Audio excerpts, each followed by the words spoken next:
데살로니가 전서.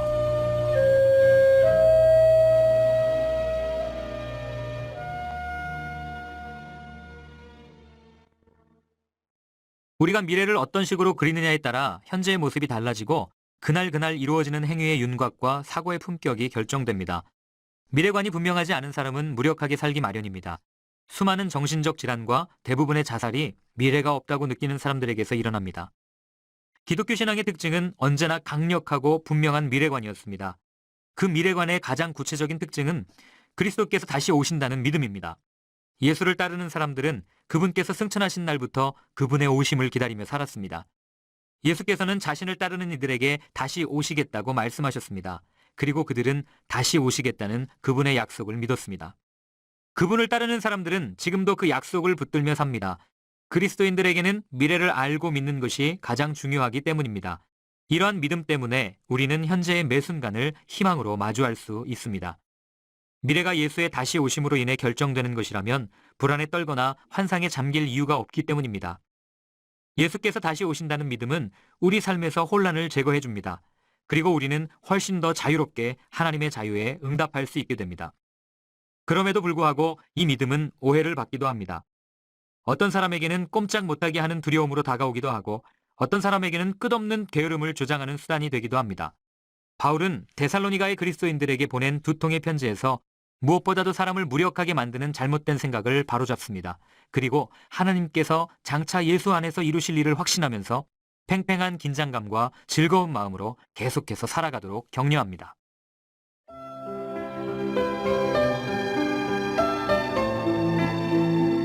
일장 나 바울과 실로아노와 디모데는 데살로니가 교회 곧 하나님 아버지와 주 예수 그리스도께서 모아주신 그리스도인들에게 문안합니다. 놀라우신 하나님의 은혜가 여러분과 함께 하기를, 하나님의 든든한 평화가 여러분과 함께 하기를 바랍니다.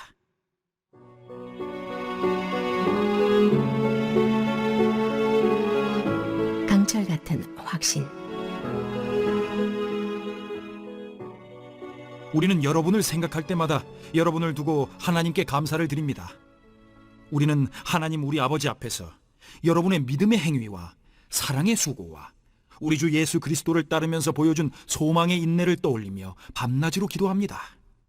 친구 여러분, 우리는 하나님께서 여러분을 몹시 사랑하실 뿐만 아니라 여러분에게 안수하셔서 특별한 일을 맡기신 것을 잘 알고 있습니다. 우리가 여러분에게 전한 메시지는 그저 말에 그치지 않았습니다. 여러분 안에 무엇인가 중요한 일이 일어났습니다. 성령께서 여러분의 확신을 강철 같게 해주셨습니다. 여러분은 우리가 여러분 가운데서 어떻게 살았는지 주의 깊게 보았고 여러분 자신도 우리처럼 살기로 작정했습니다. 여러분은 우리를 본받음으로써 주님을 본받는 사람이 되었습니다. 비록 말씀에 많은 어려움이 뒤따라왔지만 여러분은 성령으로부터 큰 기쁨을 얻을 수 있었습니다. 여러분은 기쁜 일에 따르는 고난도 고난에 따르는 기쁨도 받아들였습니다. 마케도니아와 아가야에 있는 모든 믿는 이들이 여러분을 존경하고 있다는 것을 아시는지요? 여러분의 소문이 주위에 두루 퍼졌습니다. 여러분의 삶으로 인해 주님의 말씀이 그 지역뿐 아니라 모든 곳에서 울려 퍼지고 있습니다. 하나님을 믿는 여러분의 믿음의 소문이 널리 퍼졌습니다. 우리가 더 말할 필요가 없을 정도입니다. 여러분이 곧 메시지이니까요. 사람들이 우리에게 다가와서 이야기해 주더군요. 여러분이 두 팔 벌려 우리를 맞아준 것과 여러분이 지난날 섬기던 죽은 우상들을 버리고 참 하나님을 받아들여 섬기게 된 이야기를 말입니다. 하나님께서 죽은 자들 가운데서 살리신 그분의 아들, 장차 닥쳐올 멸망에서 우리를 건져주신 예수가 오시기를 간절히 기다리는 여러분의 모습을 보고 그들은 놀라워했습니다. 요한과 디모데를 이 서신의 공동 저자로 언급합니다. 이것은 데살로니가 교회에 복음을 가르친 바울과 실로아노와 디모데로 구성된 선교팀이 그들 교회에 대한 관심과 기도를 지속하고 있다는 의미일 뿐 실제로 이 서신이 3명의 공동 작업을 통해 기록되었다는 뜻은 아닙니다. 바울은 2장 18절, 3장 5절, 5장 27절에서 1인칭 단수 나를 사용하여서 이 편지가 실질적으로 바울의 단독 저술임을 암시합니다. 자신이 쓰는 편지에 두 동역자의 이름을 포함하여 데살로니가 교회의 영적 성장을 위한 그들의 기여를 인정하고 있는 것이죠. 바울은 데살로니가에 있는 교회에 편지했는데 에클레이시아는 고대 그리스의 민회에서 비롯되었으며 이스라엘 백성의 집단인 카하를 대체하는 70인역 용어입니다. 즉 바울은 데살로니가에 있는 하나님의 백성의 모임인 교회를 위해 편지를 쓴 것이며 아마도 데살로니가 교회는 오늘날처럼 커다란 한 건물에서 대규모 집회로 모이는 공동체였다기보다는 가정에서 모이는 여러 교회들의 집합체들이 데살로니가라는 도시를 중심으로 네트워킹된 공동체였을 것입니다. 은혜와 평강이라는 표현은 로마서 1장 7절에도 나오는 표현으로 그리스도인들의 인사인 은혜와 히브리인들의 인사인 평강이 더해진 문안 인사로 볼 수 있습니다. 고대 유대인 조상들의 히브리적 문화에 당대 유대인들의 그리스적 문화를 융합한 형태로 볼 수 있습니다. 2절입니다. 바울은 데살로니가 성도들을 생각할 때마다 감사할 수밖에 없었고 기도할 때마다 그들을 위해 기도했습니다. 바울이 서신 초반에 수신자 교회의 성도들로 인해 감사한다는 표현을 사용하는 것은 흔한 일이죠. 로마서, 고린도에서, 에베소, 빌립보, 골로새, 디모데후서, 빌레몬서에 잘 나와 있습니다. 하지만 데살로니가 전서에 나타나는 성도들에 대한 칭찬은 다른 서신의 그것보다 훨씬 더 길고 구체적입니다. 3절로 10절은 바울이 데살로니가 성도들로 인해서 감사하는 구체적인 이유를 나열하고 있습니다. 3절로 10절입니다. 바울은 데살로니가 성도들의 삶의 내용으로 인해 하나님께 감사하는데 우선 3절에서 이를 믿음, 소망, 사랑의 3종 은혜를 통해 제시합니다. 고린도전서 13장에 믿음, 소망, 사랑 주제가 잘 알려져 있죠. 바울은 거기에서만 아니라 그의 서신들 곳곳에서 믿음, 소망, 사랑의 3종 은혜를 통한 성도 안의 하나님 역사를 묘사합니다. 데살로니가전서 5장, 갈라디아 5장, 로마서 5장, 골로새서 1장 참조하세요. 우선 바울은 데살로니가 성도들의 믿음의 역사 때문에 감사하고 있습니다. 이 믿음의 역사는 바른 정통 교리를 배우고 믿고 살아내는 것을 의미합니다. 데살로니가 성도들이 배운 대로 살아냈다는 믿음에 대한 소문은 부족한 면이 있어서 보완과 강화가 필요했습니다. 3장 10절 보세요. 그렇지만 궁핍과 환난 중에 있는 바울 선교팀에 위로를 주었습니다. 3장 7절 보세요. 그만큼 큰 감사의 이유가 되었습니다. 소망이 있는 미래에 주실 상급을 바라보며 현재의 고난을 이겨내는 것을 의미합니다. 데살로니가 성도들은 환난과 핍박 앞에서 흔들리지 않고 자만했으며 주님의 재림 때 주님처럼 우리도 부활하리라는 소망을 가졌습니다. 사랑의 수고는 하나님과 바울과 동역자들이 그들에게 베푼 사랑이 동력이 되어 그들도 사랑을 나눈 것을 뜻합니다. 바울은 데살로니가 성도들이 하나님의 가르치심대로 서로 사랑하고 있기에 더 할 말이 없다고 말합니다. 4절에서 바울은 데살로니가 성도들의 정체성이 하나님의 택하심을 받아 하나님의 사랑을 받은 자임을 상기시킵니다. 이 성도들의 아름다운 삶의 모습이 바울을 감격시켰으나 이러한 삶은 처음 하나님이 그들을 사랑하시고 선택하심에서부터 시작되었음을 기억하라는 의미죠.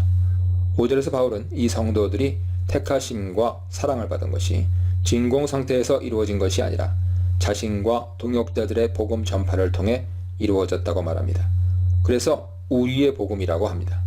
그런데 이 복음 전파는 말로만 아니라 능력과 성령과 큰 확신을 통해 이루어졌습니다.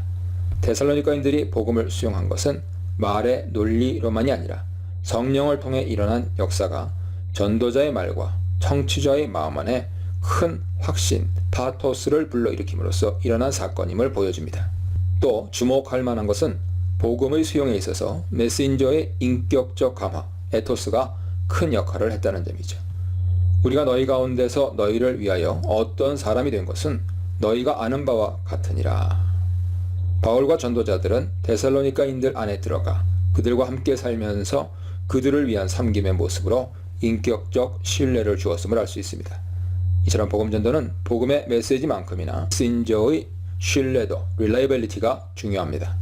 이러한 신뢰 위에 바울은 데살로니가 성도들이 배운 바를 확신할 수 있는 이유를 우리에게 배웠으니 라고 다시 한번 강조할 수 있었습니다. 4장 1절 보세요. 데살로니가 성도들은 위쪽으로 많은 환난을 만났습니다. 하지만 내적으로는 성령이 주시는 기쁨이 넘치니 말씀을 잘 흡수하였고 그 결과 우리와 주를 본받은 자, 문자적으로는 우리와 주님의 모방자가 되었습니다. 즉 환난을 만나도 믿음으로 승리한 바울 그리고 선교팀처럼 나아가 환난을 이기고 십자가와 부활로 승리하신 주님처럼 환난에 넘어지지 않고 승리자가 되었습니다. 데살로니가 성도들이 바울과 주님을 본받은 자가 된 결과 그들은 마게도냐와 아가야의 모든 신자들에게 모범이 되었습니다. 타 성도에게 모범이 되려면 복음을 전해준 자와 그 복음의 핵심인 예수 그리스도를 모방함으로 가능합니다. 그들이 주께서 가신 삶의 길과 그들을 위해 고난과 순교의 길을 간 신앙 선배들의 길을 따라갈 때 어느새 다른 성도들에게 모델이 되어 선한 영향력을 끼치고 있었습니다. 주의 말씀, 즉 복음과 데살로니가 성도들의 믿음에 대한 소식이 마게도냐와 아가야의 그리스도인들에게까지 울려 퍼졌습니다. 아마도 마게도냐에서 데살로니가가 가지는 중요한 항구 도시로서의 지위와 비아 에그나티아라는 도로의 역할이 복음 확산에 도움을 주었을 것입니다. 그들로부터 나온 주의 말씀과 하나님을 향한 믿음 그리고 그 소문이 마게도냐와 아가야에 끼친 선한 영향을 목격한 바울과 선교팀은 아무 말도 할 것이 없을 정도로 만족하고 감사했습니다. 데살로니가 성도들과 바울 선교팀에 대한 마게도냐와 아가야 사람들의 증언을 소개합니다. 증언의 내용은 크게 네 가지죠. 바울 선교팀이 어떻게 데살로니가 성도들 가운데 들어갔는지, 그들이 어떻게 우상을 버리고 하나님께 돌아왔는지, 그래서 살아계시고 참되신 하나님을 섬기게 되고 다가올 진노에서 구원하시는 예수님의 강림을 기다리게 됐는지를 증언했습니다. 최후 심판 때 하나님의 아들 예수께서 우리를 하나님의 진노로부터 건지신다는 개념은 복음의 핵심이며 칭의론의 핵심입니다. 선교팀의 복음 전파 한 번과 데살로니가인들의 회심 과정 2, 3, 4번이죠. 이 네 가지가 마게도냐와 아가야 사람들에게 신선한 충격으로 받아들여졌음을 보여줍니다. 참으로 진정한 회심은 삶의 방식에 있어서 획기적인 변화를 가져오죠. 우상을 섬기던 그들이 하나님께로 돌아왔고 하나님만을 살아계시고 참된 신으로 여겼고 그분의 아들이 재림하셔서 심판에서 구하실 것을 기다리고 있습니다. 변화의 열매가 있는 회심이었습니다. 열매 있는 삶을 향한 감사, 온전한 복음 선포를 인한 감사, 믿음의 본이 되는 삶을 향한 감사, 변화된 삶을 향한 감사에 대해 묵상해 보시기 바랍니다.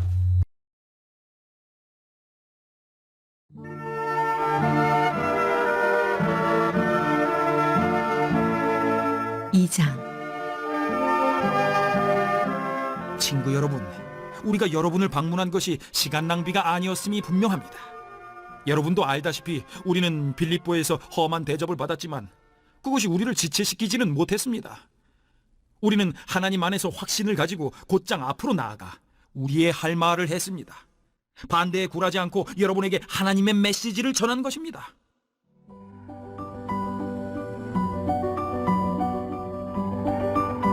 오직 하나님의 인정만 구했습니다.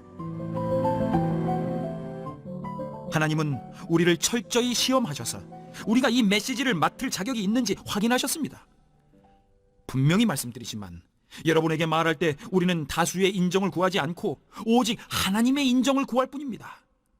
우리가 그 같은 시험을 거쳤으니 우리는 물론이고 우리가 전한 메시지에 오류나 불순한 동기나 감춰진 의도가 없다는 것을 여러분은 확신해도 됩니다. 우리가 여러분에게 아첨하는 말을 한 적이 없다는 것을 다른 누구보다 여러분이 잘 알고 있습니다.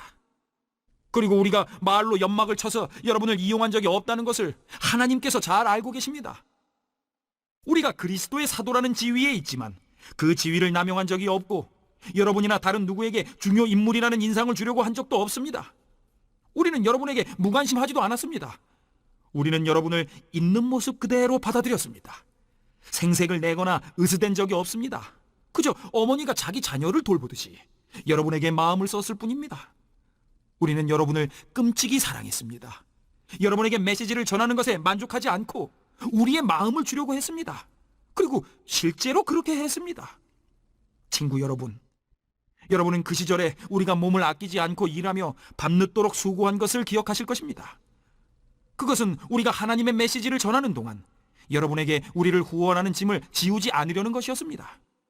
우리가 여러분 가운데서 얼마나 신중하고 경우 있게 처신했는지, 또한 여러분을 믿음의 동료로 얼마나 세심하게 대했는지 여러분은 두 눈으로 똑똑히 보았습니다. 하나님께서도 우리가 거저 얻어먹지 않았다는 것을 아십니다. 여러분은 그 모든 것을 직접 경험해서 알고 있습니다.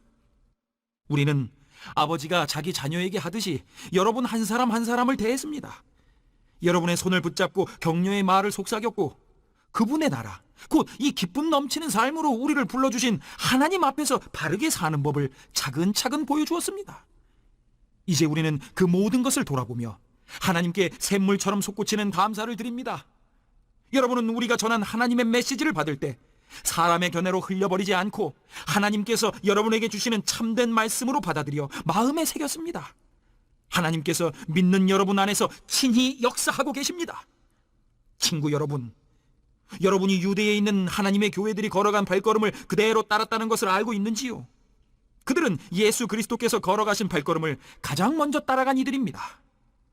그들이 동족에게서 부당한 대우를 받은 것처럼 여러분도 여러분의 동족에게서 그 같은 대우를 받았습니다. 유대인들은 예언자는 물론이고 주 예수까지 죽이고 그 여세를 몰아 우리를 도시에서 내쫓기까지 했습니다. 그들은 하나님과 모든 사람을 대적하고 있습니다. 그들은 하나님에 대해 들어본 적 없는 사람들에게 어떻게 구원받는지를 전하는 우리를 방해하려고 안간 힘을 쓰고 있습니다. 그들은 하나님 대적하기를 일삼는 자들로 그 일에 아주 능합니다. 그러나 하나님께서는 더 이상 참지 않으시고 그들의 일을 끝내시기로 하셨습니다. 사랑하는 친구 여러분, 우리가 여러분을 얼마나 그리워하는지 아십니까? 여러분과 떨어진 지 그리 오래되지 않았고 마음이 아니라 몸으로만 떨어져 있을 뿐인데도 우리는 여러분을 다시 만나기 위해 최선을 다했습니다. 우리가 여러분을 얼마나 그리워하는지 여러분은 상상도 못할 것입니다. 나 바울은 몇 번이고 여러분에게 돌아가려고 했지만 그때마다 사탄이 우리를 방해했습니다. 우리 주 예수께서 오실 때 우리의 자랑이 누구이겠습니까? 여러분이 아니겠습니까? 여러분이야말로 우리의 자랑이요 기쁨입니다. 데살로니가 전서 2장 1, 2절입니다. 바울의 데살로니가 방문과 복음 전파는 헛되지 않았습니다. 그 의미는 열매가 없지 않았다는 뜻임과 동시에 바울의 선교가 진실한 동기로 이루어졌다는 뜻입니다. 바울 선교팀은 데살로니가를 방문하기 전에 빌립보에서 감당하기 어려운 고난과 능욕을 당했습니다. 사도행전 16장 19절 이하를 참조하면 바울 선교팀이 당한 일을 보고하는데 폭력적인 체포를 당한 것과 지장에서 옷 벗겨지고 매를 맞은 것과 더럽고 음울한 감옥에 던져진 일이 있었습니다. 이에 더하여 사도행전 17장 5절 이하에 의하면 데살로니가에서 사도 바울의 선교가 성공적인 것을 보고 일부 유대인들이 시기심이 나서 거리의 불량배들을 끌어모아다가 패거리를 지어 시내에서 소요를 일으키고 야손의 집을 습격했습니다. 이 일은 바울 선교팀의 데살로니가 체류를 지속할 수 없게 만들었고 결국 이들은 베리아로 이동할 수밖에 없었습니다. 바울 선교팀은 빌립보와 데살로니가에서 엄청난 고난과 능욕을 경험했지만 그들의 데살로니가 방문이 헛된 결과로 끝나지 않고 하나님의 복음을 담대히 전한 것에 대해 감사합니다. 바울은 이러한 선한 결과는 자신들의 공로가 아니고 우리 하나님을 힘입어 가능케 된 일이었다고 선언합니다. 복음의 창시자가 하나님이시며 그들은 그 복음의 전달자가 되었습니다. 3, 4절입니다. 바울 선교팀의 권면은 2절에서 말하는 것처럼 과거의 선교팀이 데살로니가에서 행했던 복음 전파를 가리킵니다. 파라클레이시스는 위로, 간청, 도덕적 권면 등으로 번역할 수 있지만 여기서는 기독교 신앙의 선포로 이해하는 게 좋습니다. 기독교 신앙의 선포는 복음 내용에 대한 선포이며 동시에 선포 안에 담긴 하나님의 부르심에 대한 반응을 요구합니다. 이 요구에 데살로니가인들이 반응하여 복음을 수용하였고 교회 공동체를 이루게 되었습니다. 선교팀의 선포는 데살로니가인들의 유익을 위한 진실한 마음에서 비롯되었습니다. 선교팀이 담대하게 복음을 선포할 수 있었던 것은 첫째로 하나님께서 그들을 옳게 여기셔서 복음을 위탁하셨다는 확신이 있었기 때문이고 둘째로 그들 안에 사람이 아닌 하나님을 기쁘시게 하겠다는 결단이 있었기 때문입니다.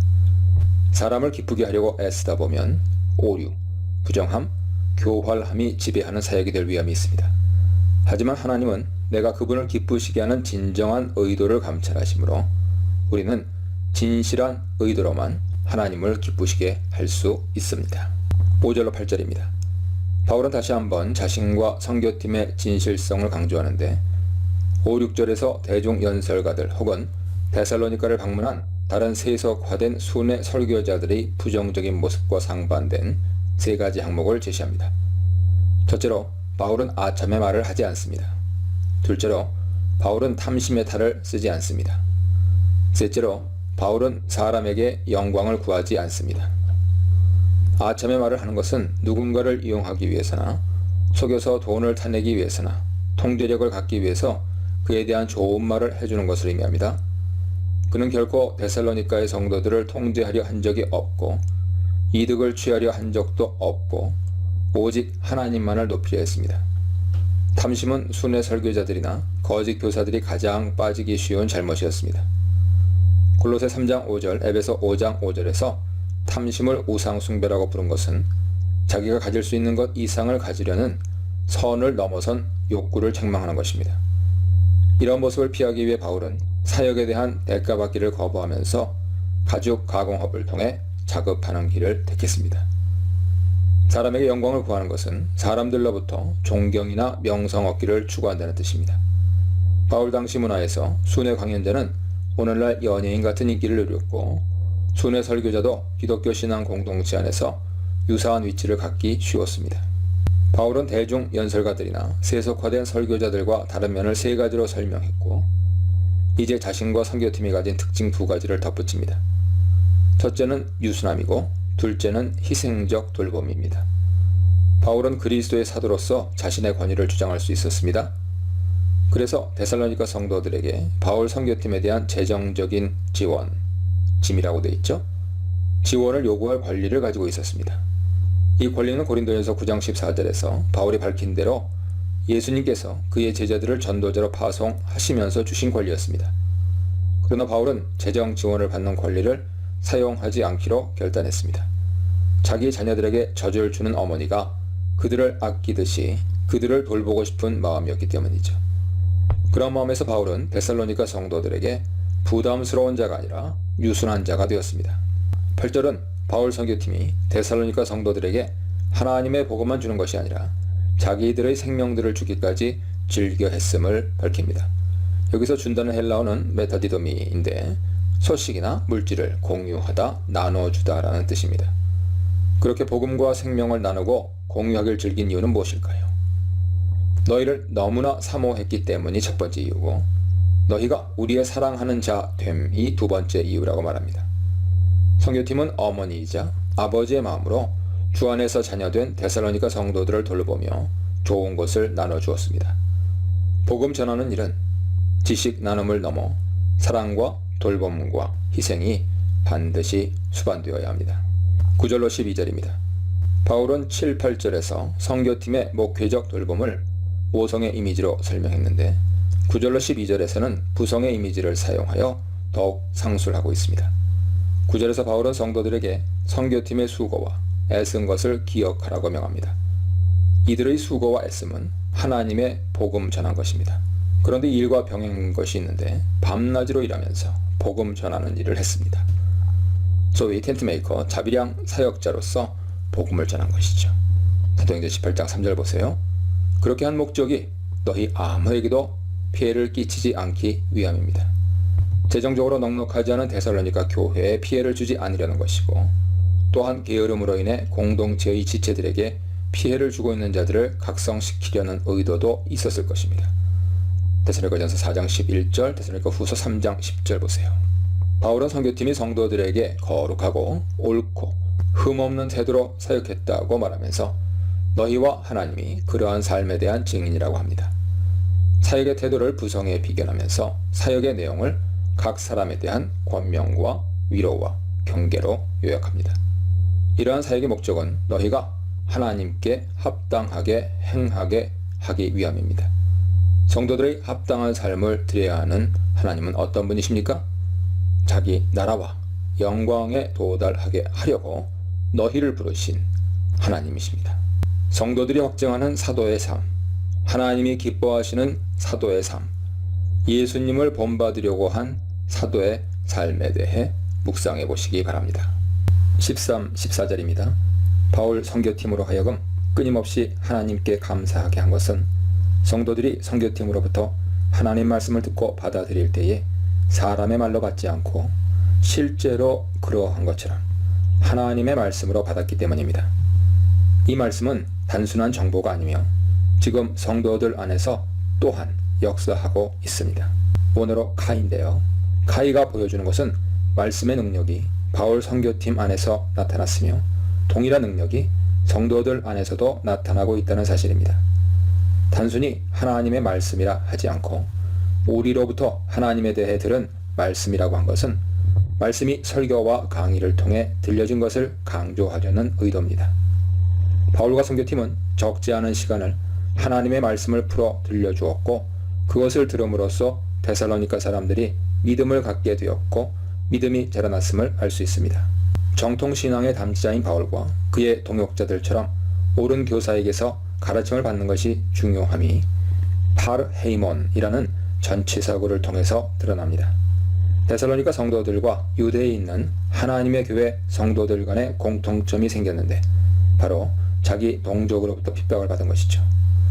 엔 크리스토 예수, 예수 안에서라는 전치사구는 두 그룹을 연결하는 것이 핍박뿐 아니라 그리스도 예수이심을 보여줍니다. 유대의 성도나 데살로니가의 성도는 모두 그리스도 예수 안에 있다는 이유로 핍박을 받은 것이죠. 15, 16절입니다. 유대에 있는 성도들을 박해한 유대인들의 행위를 4개의 분사를 통해 설명합니다. 죽였고 쫓아냈고 기쁘시게 하지 않고 대적이 되었다. 첫째, 유대인들은 주 예수님과 선지자들을 죽였습니다. 예수님을 실제로 죽이는 데 관여한 사람이 실제로는 소수지만 그들의 지도자들의 악행에 소극적으로 방관함으로써 이스라엘 전체는 메시아를 거절하였고 메시아의 죽음의 공모자가 되었습니다. 빌라도가 손을 씻어 자기 책임을 부인하고 유대인들이 그의 피를 우리와 우리 자손들에게 돌리라고 했을 때 유대인들은 자신의 죄를 시인한 셈입니다. 그러나 주의해야 할 것은 바울의 이러한 진술은 유대인을 비난하는 데 있지 않다는 점입니다. 유대인들이 유대의 그리스도인들을 핍박한 것은 주 예수님과 선지자들을 핍박한 것처럼 악한 죄이며 마찬가지로 데살로니가의 성도들을 핍박한 이방인들도 동일하게 악한 죄를 지었다는 논리를 펴고 있는 것이죠. 그러므로 지금 바울은 반유대주의를 조장하기보다는 예수님과 그의 백성들에 반대하는 모든 자들의 죄를 지적하는 것이며 이러한 자는 누구든지 하나님의 진노 아래 있음을 주장하려는 것입니다. 둘째, 유대인들은 그리스도인들을 쫓아냈습니다. 사도행전 8장 1절로 3절에 의하면 유대인들은 그리스도인들을 이스라엘 땅에서 몰아냈습니다. 또한 사도행전 17장 10절을 보면 바울과 실라는 데살로니가인들의 폭동을 동반한 박해로 인해 그 도시를 떠나야만 했습니다. 예수님 받으신 박해를 바울 선교팀이 당했고 또한 데살로니가 성도들이 지금 경험하고 있습니다. 셋째, 유대인들은 하나님을 기쁘시게 하지 않았습니다. 유대인들이 수직적인 관계에서 실패했음을 나타내죠. 4장 1절은 하나님을 기쁘시게 하는 삶을 추구해야 한다고 강조하면서 더욱 많이 힘쓰라고 권면합니다. 4장 3절은 하나님을 기쁘시게 하는 삶을 거룩, 순결과 연결합니다. 그러나 유대인들은 하나님의 사자들을 박해하였고 죄를 항상 채움으로써 하나님을 기쁘시게 할 수 없었습니다. 넷째, 유대인들은 모든 사람들에게 대적이 되었습니다. 유대인들은 고대로부터 타민족에 대한 적대감이 강했죠. 타키투스는 유대인들이 서로에게는 신실했지만 타민족에게는 증오와 적대감만을 보였다고 썼습니다. 유대인들에 대해 이런 부정적인 평가를 내린 것은 유대인들이 로마의 공적 제의에 참여하지 않았기 때문으로 보입니다. 바울이 여기서 유대인이 모든 사람의 대적이라고 말하는 것은 타키투스가 말하는 의미가 아닙니다. 바울은 유대인들이 하나님의 선교에 대한 반대를 일삼은 것을 의미하고 있습니다. 유대인들의 반대로 모든 사람에게 전해져야 하는 복음, 좋은 소식이 전해지지 못하므로 모든 사람의 대적이 되었다고 말하는 것이죠. 16절 상반절에서 보듯이 바울 선교팀이 이방인들의 구원을 위해 복음을 전하려 하지만 유대인들이 막았습니다. 그 결과 유대인들은 자신들의 죄를 항상 채우게 되었습니다. 그 결과 하나님의 노하심이 끝내 그들에게 임했습니다. 학자들은 이 노하심이 클라우디우스 황제의 유대인 추방령 주 49년에 있었죠. 혹은 예루살렘에서의 유대인 학살 사건 역시 같은 주 49년에 있었습니다. 혹은 심각한 기근, 그 전인 주후 47년에 있었습니다. 혹은 예루살렘의 멸망, 주후 68년에서 70년을 가리킬 수 있다고 봅니다. 이 사건들 중 무엇을 가리키든 바울의 핵심은 유대인들의 완고함이 현재와 미래에 하나님의 진노를 가져온다는 것입니다. 17절로 20절입니다. 14절로 16절에서 유대인들의 핍박과 그들에 대한 하나님의 심판을 말한 바울은 17절로 20절에 와서는 데살로니가 성도들에 대한 애정의 언어를 쏟아냅니다. 바울은 특별히 가족과 관련된 언어들을 사용하여 그들에 대한 목양 일념을 나타냅니다. 7절에 자녀, 8절에 젖먹이는 어머니, 11절에 아비, 17절 상반절에 형제들, 17절 하반절에 고아 같은 언어들이죠. 바울 선교팀은 데살로니가 성도들을 떠난 후로 고아 같은 신세가 됐다고 말합니다. 그들과 떨어지는 것이 단순한 분리가 아니라 큰 고통임을 시사합니다. 헤어진 지 짧은 시간이 지났으나 바울에게는 길게 느껴졌습니다. 바울은 이 헤어짐이 몸으로는 헤어짐이지만 마음으로는 아님을 알기를 바랐습니다. 재회의 열망은 자연스레 바울의 데살로니가 재방문을 열정으로 더욱 추진하게 만들었습니다. 하지만 사탄의 방해로 바울의 뜻은 성취되지 못했습니다. 앵콥토, 가로막다라는 것은 도로에 홈을 파서 말이나 수레의 통행을 금지시키는 것을 말합니다. 사탄의 방해는 데살로니가에서의 박해나 바울의 질병이었을 것입니다. 사탄은 데살로니가 선교가 실패하길 원했고 바울은 사탄과의 영적 전쟁을 감당해야 함을 느꼈습니다. 사탄의 방해가 있지만 바울은 데살로니가 성도들의 영적 성장과 열매에 대해 자랑스러워했습니다. 예수님이 재림하실 때 바울에게 소망과 기쁨과 자랑의 면류관은 바로 데살로니가 성도들이죠. 바울은 그들 때문에 면류관을 받을 것이라고 하지 않고 그들이 면류관이라고 말합니다. 로마서 1장 13절에서 회심자들을 열매라고 했고 고린도전서 9장 2절에서 사도됨에 대한 인침이라고 했고 빌립보서 4장 1절에서 기쁨이요 면류관이라고 하고 있습니다. 복음을 위하여 분투하고 땀 흘린 바울과 동료 선교사들에게 그들을 통해 구원하신 영혼들 자체가 하나님이 주시는 면류관입니다. 20절에서 바울은 그의 선교팀이 데살로니가 성도들로 인해 영광과 기쁨을 이미 얻었음을 재확인하면서 동시에 종말에는 더 충만한 영광과 기쁨을 누리게 될 것을 기대하고 있습니다. 말씀의 사람, 말씀의 역사, 기쁨을 주는 성도, 분노를 일으키는 유대인, 사탄의 방해, 변함없는 사랑, 사도의 소망과 기쁨에 대해 묵상해 보시기 바랍니다.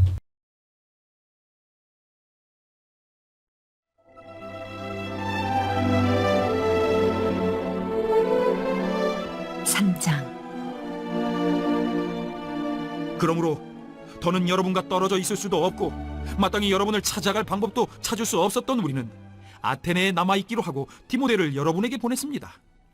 그것은 여러분을 일으켜 세우고 여러분이 이 고난으로 인해 낙심하지 않도록 위로하게 하려는 것이었습니다. 그는 믿음 안에서 형제이자 동료이며 메시지를 전파하고 그리스도를 전하는 하나님의 사람입니다. 여러분에게 고난이 다가오는 것이 놀라운 일은 아닙니다. 여러분도 알다시피 우리는 이런 일을 겪게 되어 있습니다. 고난은 우리가 감당해야 할 소명의 일부입니다. 여러분과 함께 있을 때 우리는 장차 고난이 닥쳐올 것을 분명히 말씀드렸습니다. 그리고 이제 그대로 되어서 여러분도 고난을 직접 겪게 되었습니다. 그래서 나는 걱정을 멈출 수 없었습니다. 그 고난 가운데서 여러분이 어떻게 믿음으로 살고 있는지 직접 확인하고 싶었습니다. 나는 유혹자가 여러분에게 접근해서 우리가 함께 세운 모든 것을 허물어뜨리지 못하게 하고 싶었습니다. 그런데 이제 디모데가 돌아와서 여러분의 믿음과 사랑에 대해 멋진 소식을 전해주니 우리의 기분이 한결 나아졌습니다. 여러분이 계속해서 우리를 좋게 여기고 우리만큼이나 여러분도 우리를 보고 싶어 한다는 소식을 들으니 감사하는 마음이 더욱 각별합니다. 우리가 여기서 고난과 역경 가운데 있지만 여러분이 어떻게 지내는지 알게 되었으니 우리가 더 견딜 수 있겠습니다. 여러분의 믿음이 살아있다는 것을 알게 되었으니 우리가 살겠습니다.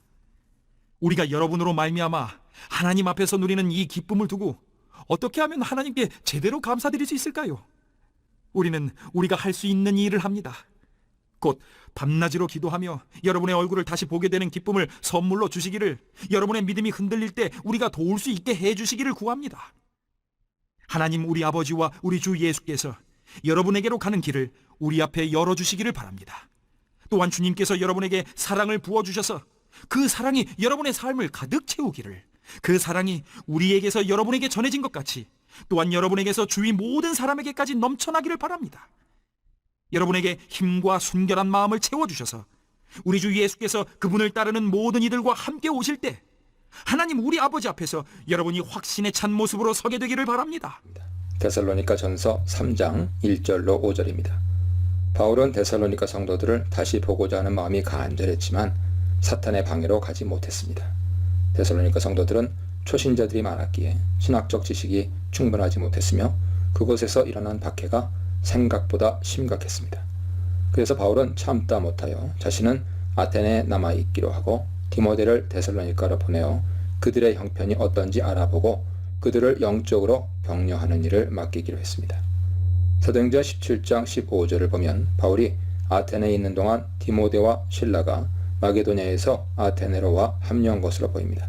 하지만 1, 2절에 나타난 열정으로 인해 바울과 실라는 아테네에 체류하고 디모데를 다시 데살로니가로 파송한 것으로 보입니다.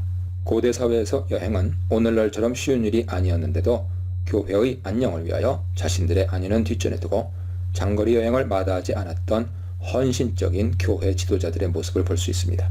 우리 형제여, 그리스도의 복음을 전하는 데 있어서 하나님의 동역자인 디모데를 파송했습니다. 바울은 자신과 선교팀이 전한 복음을 우리의 복음, 하나님의 복음에 이어 그리스도의 복음이라고 부릅니다. 그리스도께서 십자가에서 죽으시고 부활하심으로 우리를 구원하신 주체이시고 핵심이시기 때문이죠. 디모데를 파송한 목적은 분명했습니다. 데살로니가 성도들의 믿음을 강하게 하고 격려하기 위함이었습니다. 바울은 사탄이 그들의 믿음을 흔들 때 무너지지 않도록 그들을 강하게 만들기 원했고 시련 앞에 믿음을 지키도록 격려하기 원했습니다. 바울은 박해로 인해서 아무도 믿음이 흔들리지 않도록 돕는 것이 그들이 세움받은 목적이라고 밝힙니다.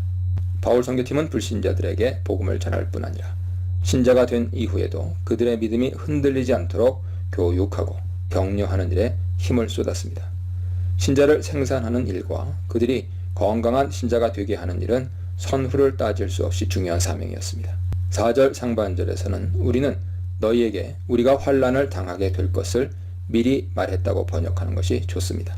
동사 멜로멘이 나타내는 1인칭 복수 주어 우리는 바울의 선교팀과 데살로니가 성도들 모두를 포함하는 포괄적인 우리입니다. 바울은 선교팀의 환난뿐만 아니라 데살로니가 성도들의 환난을 전부터 예견했고 예견대로 실제 박해가 찾아왔습니다.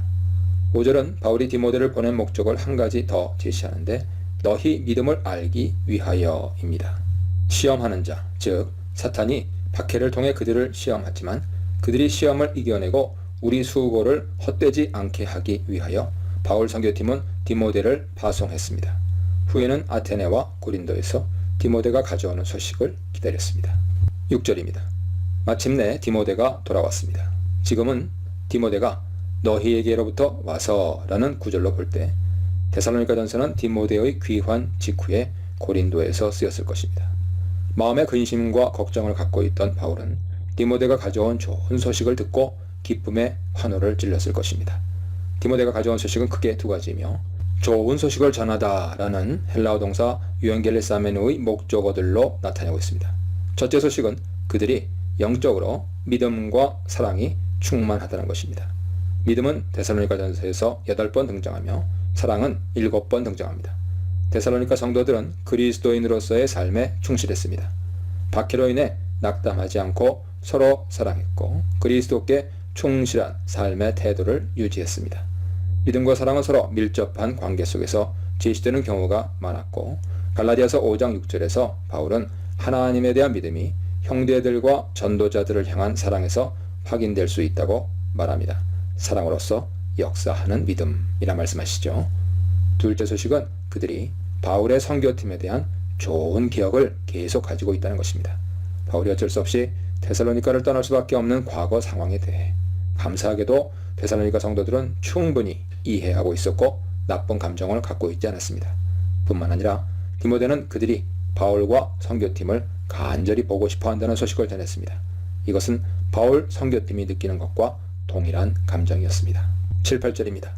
데살로니가 성도뿐만 아니라 바울과 선교팀도 어려운 시간, 궁핍, 환란을 겪었습니다. 그런 선교팀에 디모데가 좋은 소식을 전해주었을 때 선교팀은 큰 위로를 받았습니다. 8절은 너희가 주 안에 굳게 선즉 우리가 이제는 살리라고 했는데 데살로니가 성도 여러분이 주 안에 굳게 서 있다는 것을 이제 알았으니 우리는 이제 살맛이 납니다 정도의 의역이 가능하죠. 믿음 안에 굳게 서는 것의 중요함은 바울이 다른 서신들에서도 강조하는 바입니다.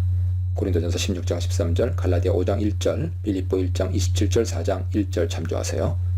성도들이 핍박에 굴복하지 않고 믿음 안에서 인내하였다는 좋은 기쁜 소식을 들었을 때 사도는 기쁘지 않을 수 없었습니다. 9, 10절입니다. 선교팀은 그들이 느끼는 감사를 하나님께 보답할 길이 없다고 말합니다. 문자적으로는 우리가 기뻐하는 모든 기쁨이라는 헬라어 표현은 그들이 느끼는 기쁨의 감정을 극대화하기 위해 사용됐습니다. 그러나 바울은 감사만 표현하고 마는 것이 아니라 그들을 향한 간구를 더하는 것도 잊지 않습니다. 바울은 너희 믿음이 부족한 것을 보증하기 원한다 말합니다. 하지만 데살로니가전서 1장, 3장의 분위기를 볼 때 바울이 이 교회에 심각한 결점이 있다고 생각하는 것은 아닐 것입니다. 이 표현은 그들의 믿음이 지속적으로 성장해야 할 필요성을 바울이 느꼈고 그 부분을 돕기 원했다는 의미죠. 11절로 13절입니다. 바울은 희구법을 사용하여 데살로니가 교회를 향한 소원을 아뢰는 기도를 합니다. 소원의 내용은 세 가지입니다. 첫째, 데살로니가를 다시 방문할 수 있도록 하나님께서 길을 인도해 달라는 간구입니다. 둘째, 데살로니가 성도 서로와 모든 사람에 대해 사랑이 차고 넘치게 해달라는 간구입니다. 셋째, 첫째와 둘째 기도가 이루어진 결과 그들의 마음이 흠 없도록 종말에 하나님 앞에서 세워지기를 간구합니다. 그의 모든 성도들과 함께 70인역 스가랴 14장 5절, 신명기 33장 2절 참조하세요. 그의 모든 성도들과 함께와 거룩함에 있어서라는 동족어의 중복 표현은 바울이 데살로니가 성도들의 마음이 성도로서 아름답게 거룩하게 준비되기를 바라고 있음을 보여줍니다. 바울의 감사와 간구는 데살로니가 성도들에게 격려와 교육의 역할을 수행했습니다. 그들이 핍박을 받는 중에 믿음을 잘 지켜온 것에 대해 격려하면서도 그들이 완벽하지 않음을 상기시키며 성도와 모든 사람을 향한 사랑을 통해 더욱 성장한 믿음을 가지고 주님의 재림을 맞이해야 한다고 권면하고 있습니다. 지도자의 사명, 지도자의 기쁨, 지도자의 소원에 대해 묵상해 보시기 바랍니다.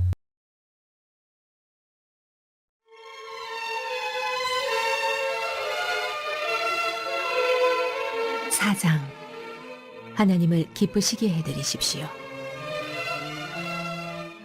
친구 여러분, 마지막으로 한 말씀 더 드립니다. 여러분에게 부탁합니다. 아니, 강권합니다. 우리가 일러준 대로 계속 행하여 하나님을 기쁘시게 해드리십시오.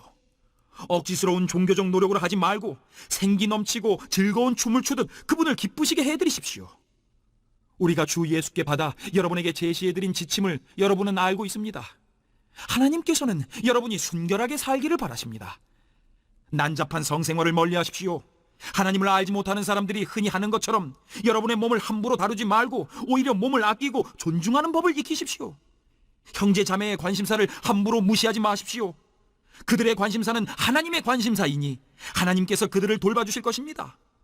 우리는 전에 이 일로 여러분에게 경고한 바 있습니다. 하나님께서는 무질서하고 난잡한 삶이 아니라 거룩하고 아름다운 삶으로 안과 밖이 모두 아름다운 삶으로 우리를 초대하셨습니다. 이 권고를 무시하는 사람은 자기 이웃의 기분을 상하게 하는 것이 아니라 여러분에게 성령을 선물로 주시는 하나님을 저버리는 것입니다. 함께 살아가는 생활과 서로 사이좋게 지내는 일에 대해서는 내가 여러분에게 지시할 필요가 없을 것 같습니다. 여러분은 이 점에 대해 직접 하나님의 가르침을 받았습니다. 그저 서로 사랑하십시오. 이미 여러분은 잘하고 있습니다. 마케도니아 전역에 있는 여러분의 벗들이 그 증거입니다. 멈추지 말고 더욱더 그렇게 하십시오. 조용히 지내고 자기 일에 전념하며 자기 손으로 일하십시오. 여러분은 이 모든 것을 전에도 들은 바 있지만 다시 듣는다고 해서 해가 될 것은 없습니다.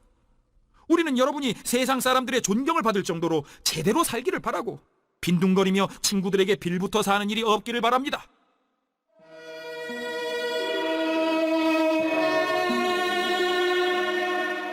주님의 재림과 죽은 사람의 부활.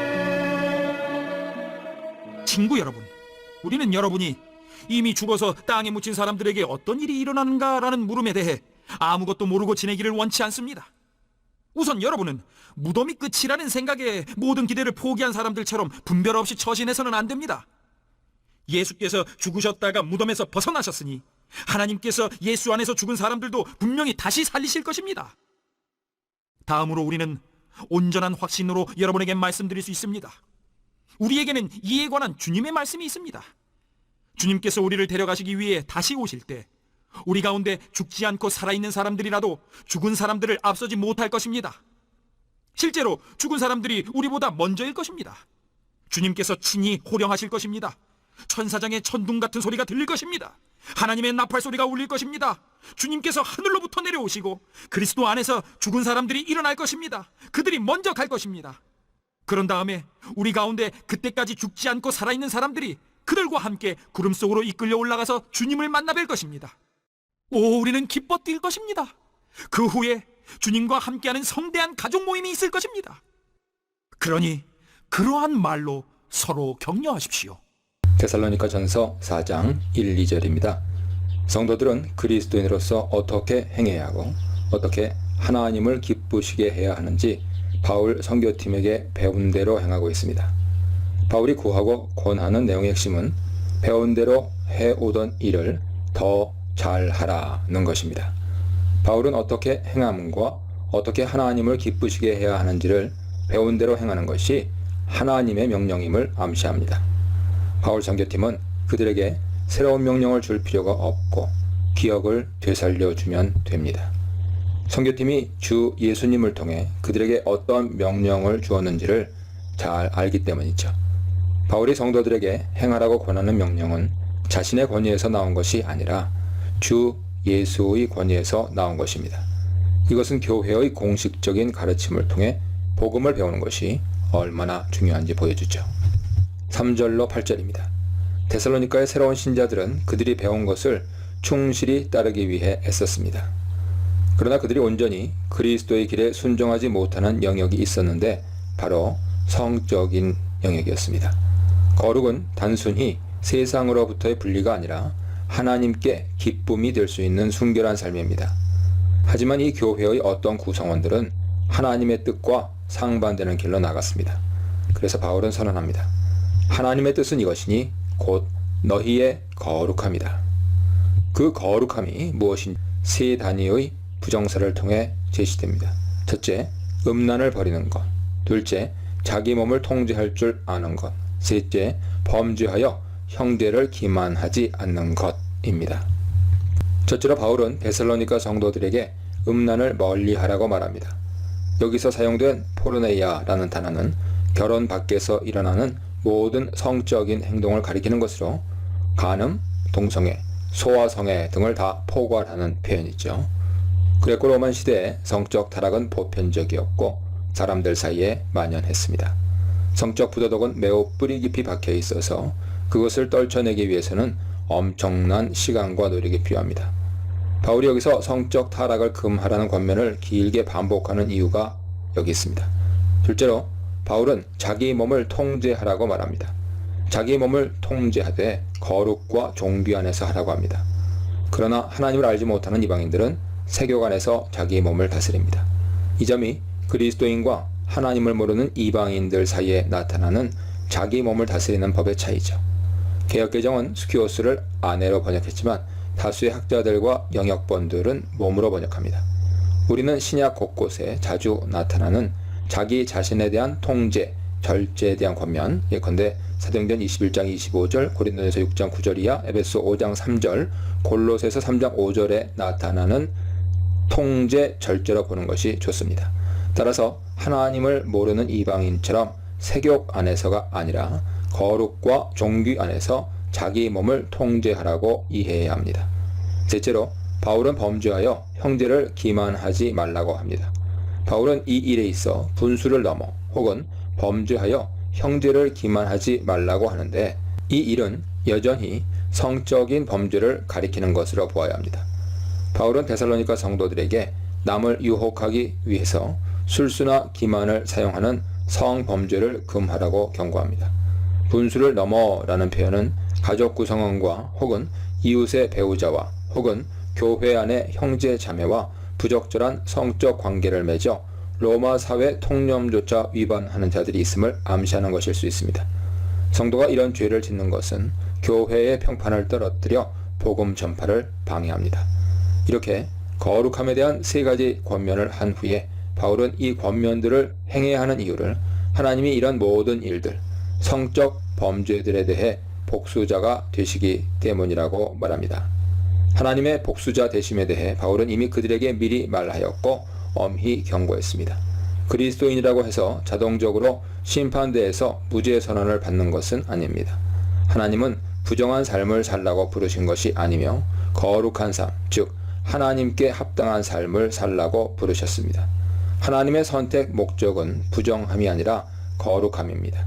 따라서 성도의 이름을 가진 자가 거룩에 대한 명령을 저버리면 바울의 명령을 거부하는 것이 아니라 그들에게 성령을 주신 하나님, 바울에게 진리를 계시하신 하나님의 명령을 거부하는 것입니다.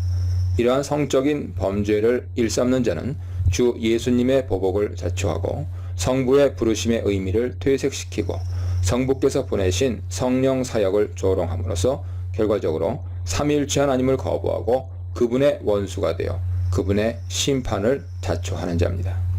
9절로 12절입니다.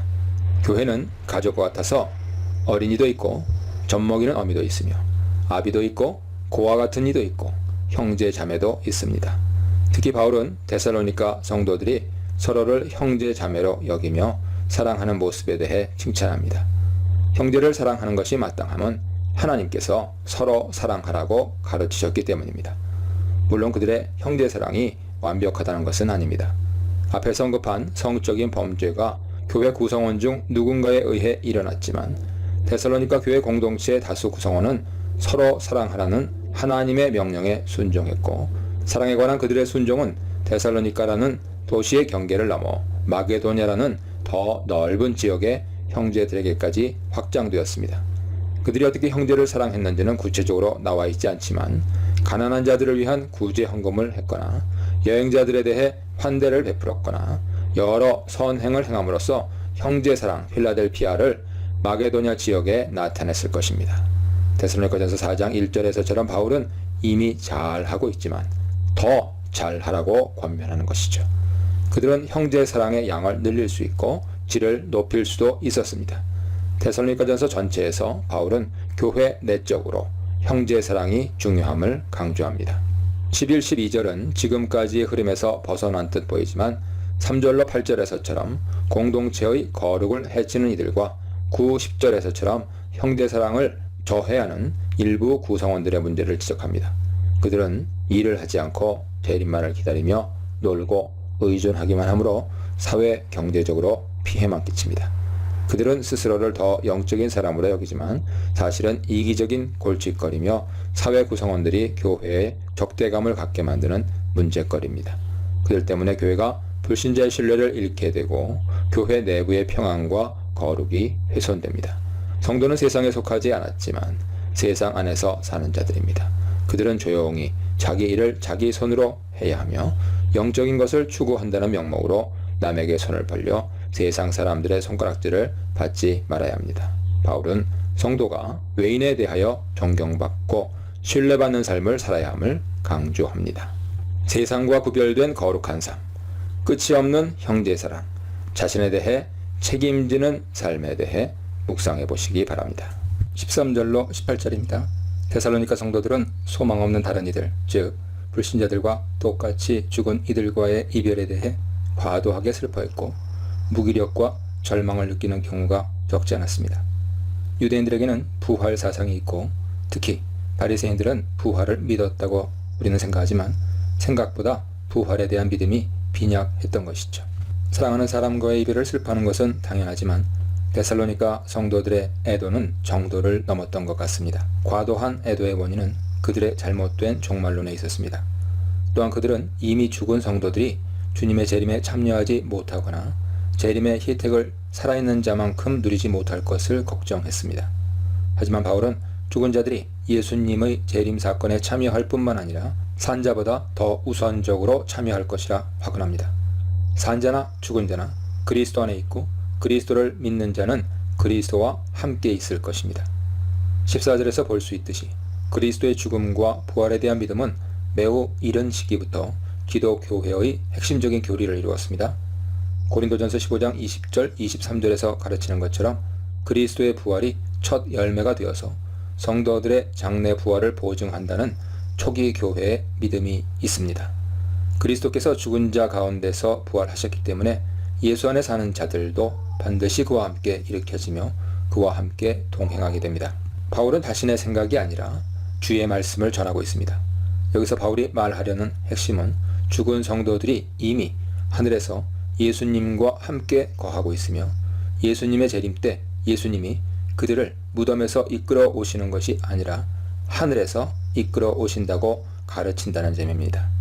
하늘로부터 구름을 타고 강림한다는 개념은 다니엘 7장 13절에서 인자가 하나님의 아들로서 하나님의 옆 보좌에 등극하는 장면에 나타납니다.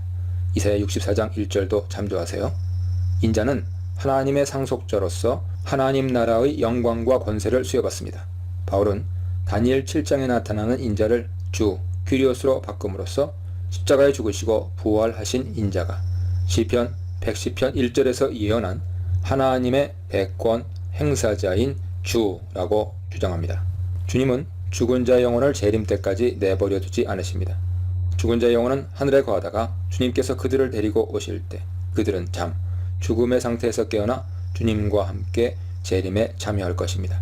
따라서 죽은 자들은 재림에 있어서 손해 볼 일이 없으며 오히려 살아있는 자들을 만나러 오시는 그리스도와 동행하는 특권을 가질 것입니다. 16절은 주님의 내려오심, 죽은 자들의 일어남, 살아남은 자들의 끌어올려짐 순서로 재림이 진행될 것을 보여줍니다.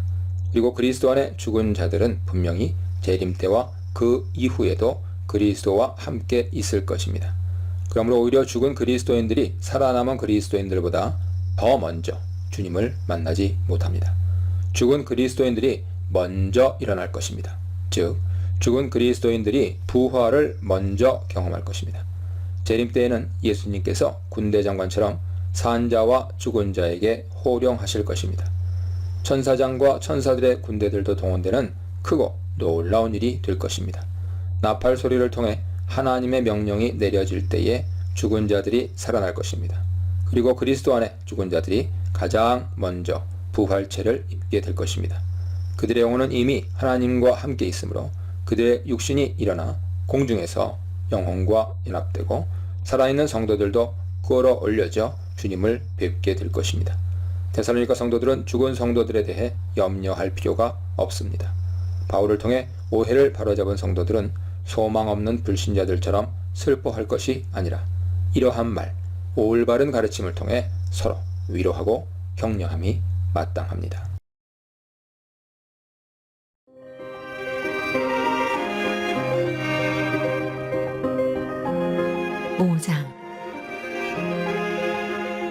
친구 여러분, 나는 이 모든 일이 언제 일어날 것인가 라는 물음은 다룰 필요가 없다고 생각합니다. 주님께서 오실 날을 달력에 표시할 수 없다는 것은 나도 알고 여러분도 아는 사실입니다. 그분은 미리 연락하거나 약속 일자를 정하지 않고 도둑처럼 오실 것입니다. 모든 사람들이 우리는 확실히 성공했어, 이제 편히 살아도 돼 라고 말하며 서로 축하하고 만족하며 느긋해할 때 갑자기 모든 것이 산산조각 날 것입니다. 그날은 아기를 뵌 여인에게 진통이 오는 것처럼 누구도 피할 수 없게 느닷없이 올 것입니다. 그러니 친구 여러분, 여러분은 어둠 속에 있지 않으니 그런 일로 당황할 일은 없을 것입니다. 여러분은 빛의 아들이며 낮의 딸입니다. 탁 트인 하늘 아래서 살아가는 우리는 우리가 서 있는 곳이 어디인지 잘 압니다. 그러니 다른 사람들처럼 몽롱한 채로 다니지 맙시다. 눈을 크게 뜨고 빈틈없이 살아가야 합니다. 밤이 되면 사람들은 잠을 자거나 술에 취합니다. 그러나 우리는 그렇지 않습니다. 우리는 낮의 자녀이니 낮의 자녀답게 행동해야 합니다. 대낮에 맑은 정신으로 다니고 믿음과 사랑과 구원의 소망을 입도록 하십시오. 하나님께서는 우리를 진노의 심판에 이르게 하신 것이 아니라 우리 주 예수 그리스도로 말미암아 구원에 이르게 하셨습니다. 그분이 우리를 위해 죽으셨습니다. 그리고 그분의 죽음이 생명을 일으켰습니다. 산 자와 함께 깨어 있든지 죽은 자와 함께 잠들어 있든지 우리는 그분과 함께 살아 있습니다. 그러니 서로 격려의 말을 하십시오. 소망을 든든히 세우십시오. 그러면 여러분은 한 사람도 빠지거나 뒤처지는 일 없이 모두가 그 소망 안에 있게 될 것입니다.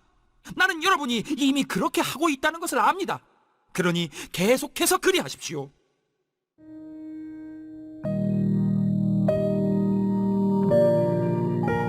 하나님이 바라시는 생활 방식.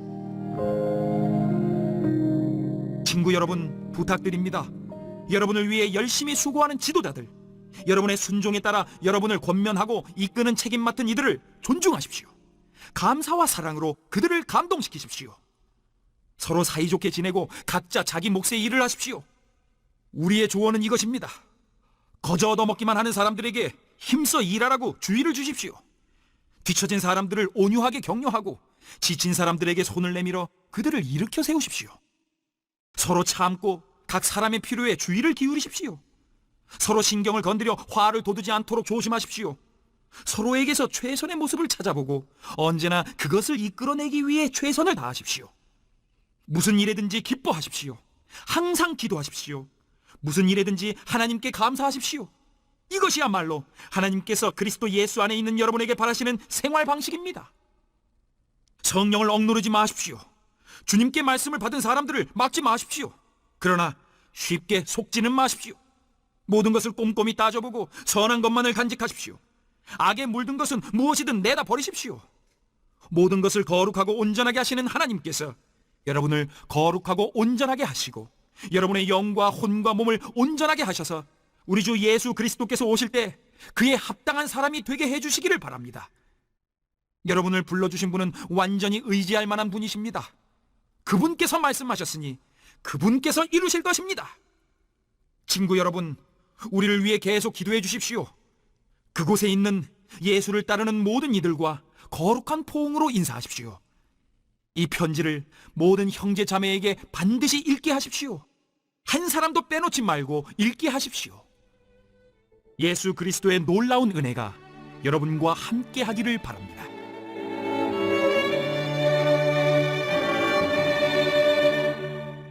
데살로니가 전서 5장 1절로 3절입니다. 때, 크로노스와 시기, 카이로스는 본문에서 서로 구별된 개념이기보다는 둘이 합쳐서 이 세상의 종말을 가져오고 영원을 시작하는 사건들의 시간표를 가리킵니다. 세상의 마지막 때에 대해서는 우리가 알 수 없으며 단지 우리는 항상 준비를 하고 있어야 한다는 것이 핵심이죠. 바울은 주의 날이 도둑같이 이를 것이라고 가르칩니다. 주의 날은 구약에서 종말을 가리키는 전문 용어죠. 그날에 하나님이 오셔서 세상을 심판하시고 악을 소멸하시고 그의 백성을 신원하실 것입니다. 그리고 그날은 도둑같이 예기치 못한 때에 신속하게 임할 것입니다. 주의 날은 해산의 고통이 임산부에게 임하듯 올 것입니다. 평안과 안전을 외칠 때에 갑자기 임하게 될 것입니다. 주님이 다시 오시면 심판대 앞에 서야 할 모든 사람들에게 그리스도와 무관한 평안과 안전은 진정한 평안과 안전이 아닙니다. 그리스도가 다시 오시면 가짜 평안과 안전에 기대어 살던 자들에게 멸망이 임할 것입니다. 그리스도 없는 평안과 안전에 거하는 불신자들에게 임하는 주의 날은 곧 멸망입니다. 4절로 8절입니다. 바울은 불신자들의 운명에 대한 주제에서 데살로니가 성도들의 진정한 평안과 안전에 대해 이야기합니다. 성도들은 빛과 낮의 아들들이며 밤과 어둠의 아들들이 아니죠. 그러므로 성도에게는 주의 날이 도둑같이 임하지 않습니다. 즉, 주의 날에 임하는 심판과 멸망에 속수무책으로 당하는 불신자들과 다릅니다. 빛의 아들답게 신실함을 지키는 성도에게 주의 날은 놀람, 멸망의 날이 아니라 위로, 승리, 보상의 날입니다. 낮의 아들들의 특징은 자지 않고 깨어 정신을 차리고 있는 것이죠. 깨어있다는 것은 주님의 재림이 언제든 있을 수 있으니 영적으로 잠들지 않고 늘 깨어 준비한다는 뜻이죠. 정신을 차린다는 것은 영적으로 술 취한 것처럼 방종하지 않고 종말을 기다리는 자답게 행동한다는 뜻입니다. 영적인 잠이나 술 취함은 밤에 속한 자들에게나 해당하는 것입니다. 성도는 낮의 아들들이므로 믿음과 소망과 사랑으로 갑옷을 갖추어 입어 영적 전쟁을 수행해야 합니다. 하나님에 대한 믿음, 성도를 향한 사랑을 보이고 구원의 소망이라는 투구를 쓰고 영적 전쟁에 임해야 합니다. 9절로 11절입니다. 하나님이 우리를 세우신 예정하신 목적은 진노를 위함이 아닙니다. 우리 주 예수 그리스도를 통한 구원을 소유하게 하시려는 목적이죠. 예수님은 우리가 그와 함께 살게 하시려고 진노에서 구속하시고 죽으셨습니다. 바울의 칭의론의 단초가 여기에도 나타나죠.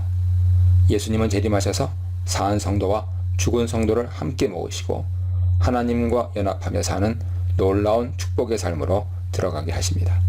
그러므로 성도는 주의 날에 대해 걱정할 것이 아니라 그날에 임할 영원한 구원을 기대하며 서로 격려하고 서로를 세워주어야 합니다. 서로 위로하라. 깨어 정신을 차리라. 피차 권면하고 덕을 세우라에 대해 묵상해 보시기 바랍니다. 12절로 22절입니다. 데살로니가 교회에 대한 핍박이 있었고 바울의 선교팀이 예정보다 일찍 떠나야 했던 상황이 있었으므로 데살로니가 교회는 그 어느 때보다 더 지도자들의 리더십 확립이 중요한 시기였습니다. 지도자들의 리더십 아래 회중의 믿음이 견고해져서 환난을 잘 통과하는 것이 무엇보다 중요했습니다. 따라서 바울은 성도들에게 그들의 영적 지도자들에 대한 존경과 사랑과 감사를 표현함으로써 그들을 지지해 주라고 합니다. 12절에 교회 지도자들의 특징이 세 가지로 나타납니다. 첫째는 너희 가운데서 수고하는 자들이죠. 이들은 자기 영광을 추구하는 자들이 아니며 목양하는 성도들의 필요를 채우는데 열심을 다하는 자들입니다. 또한 설교와 가르침과 돌봄에 있어서 최선을 다한 자들임을 암시합니다. 둘째는 주 안에서 너희를 다스리는 자들입니다. 다스리다, 프로이스테미는 돌보다의 의미도 가집니다. 디모데전서 3장 4절이야 5장 17절, 디도서 3장 8절이야 보세요. 따라서 다스리는 자는 로마 시대의 후원자처럼 성도들을 잘 이끌고 돕는 지도자를 가리킵니다. 지도력과 돌봄을 예수 그리스도의 능력 안에서 행하는 지도자들입니다. 셋째는 너희를 권하는 자들입니다. 개역개정의 번역과 달리 영어 번역들은 경고하다, 훈계하다로 번역합니다.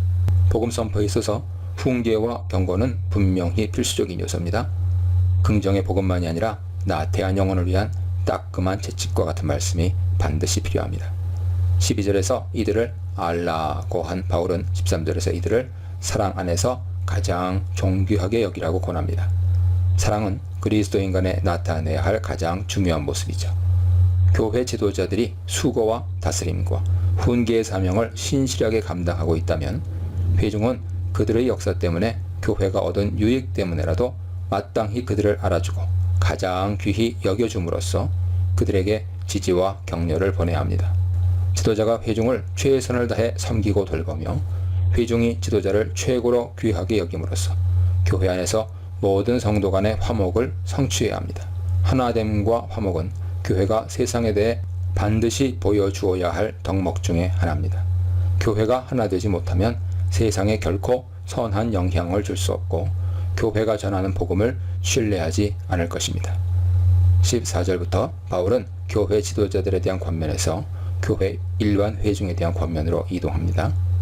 첫째, 범주인 게으른 자들을 제외하고는 현실에 존재하는 특정한 무리였는지 알 수 없습니다. 게으른 자들은 자기가 맡은 일을 하지 않고 자기 식량도 벌지 못해 말썽과 혼란을 일으키는 자들입니다. 이들은 자기들의 직업을 버리고 영적인 행동만을 하며 재림을 기다리는 자들이었을 것입니다. 그들은 노동 거부로 인해 더 구제가 필요한 자들에게 피해를 주며 교회의 재정 운영에도 피해를 줍니다.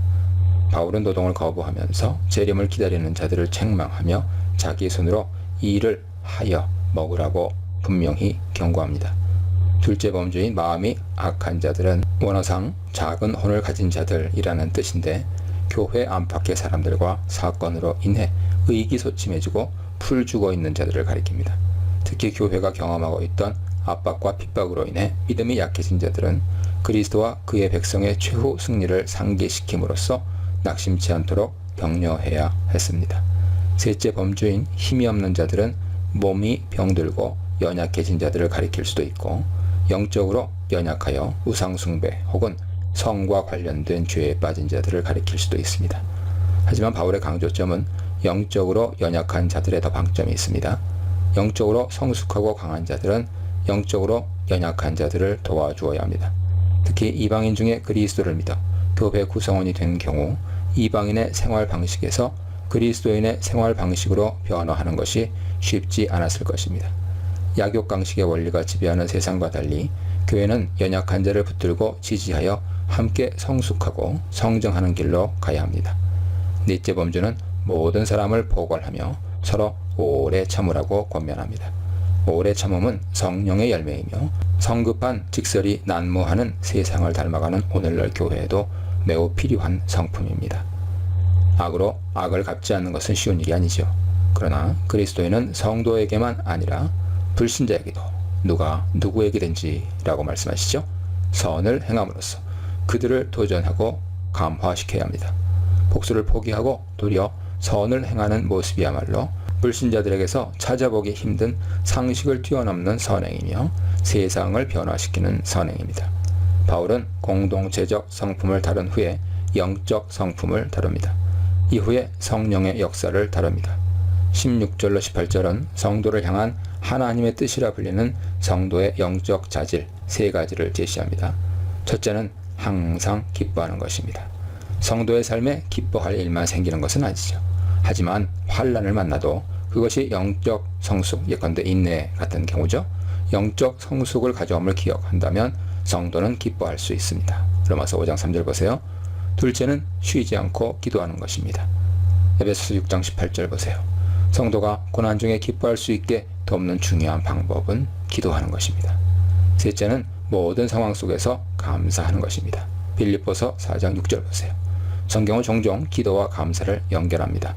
고린도서 1장 11절, 빌립보서 1장 3절 이하, 골로새서 1장 3절 보세요. 하나님이 고난 중에 있는 성도를 방치하지 않으시며 돌보고 계심을 믿고 감사할 때 고난은 유익이 됩니다. 데살로니가전서 3장 10절에서 너희 믿음이 부족한 것으로 인한 문제들에 대한 해결책을 19절로 22절에서 주고 있습니다.